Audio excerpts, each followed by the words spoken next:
Aqua రంగం గురించి మాట్లాడే అర్హత చంద్రబాబు నాయుడుకి లేదన్నారు అప్సరా వైస్ చైర్మన్ రఘురాం.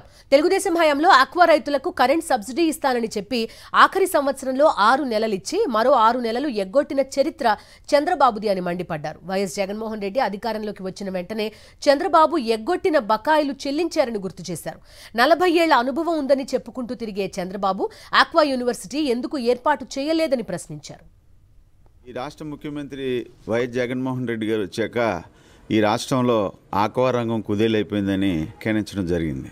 అసలు చంద్రబాబు నాయుడు గారికి ఆక్వా రంగం గురించి మాట్లాడే హక్కు లేదని నేను అప్సరా వైస్ చైర్మన్గా నేను ఆయనకి సూచిస్తున్నా. ఎందుకంటే ఆయన ముఖ్యమంత్రిగా ఉన్నప్పుడు 6 నెలల ఎలక్షన్ ముందు యూనిట్ ధర ₹2 రైతుకు సబ్సిడీ ఇస్తానని చెప్పి 6 నెలలు ఇచ్చి 6 నెలలు ఎగ్గొడితే ఎంతో ప్రేమతో ఈ రాష్ట్ర ముఖ్యమంత్రి ఆక్వా రంగం మీద ఆయనకున్నటువంటి సుదీర్ఘమైనటువంటి రైతుల పట్ల ఆయనకున్నటువంటి అభిమానంతో ఆయన రాగానే ఏదైతే చంద్రబాబు నాయుడు ఎగ్గొట్టిన 340 కోట్లు కూడా ఇవాళ రాష్ట్రంలో మొదటగా ఏదైతే ఆ బకాయి ఉందో అది డిస్కమ్లకి పే చేయడం జరిగింది.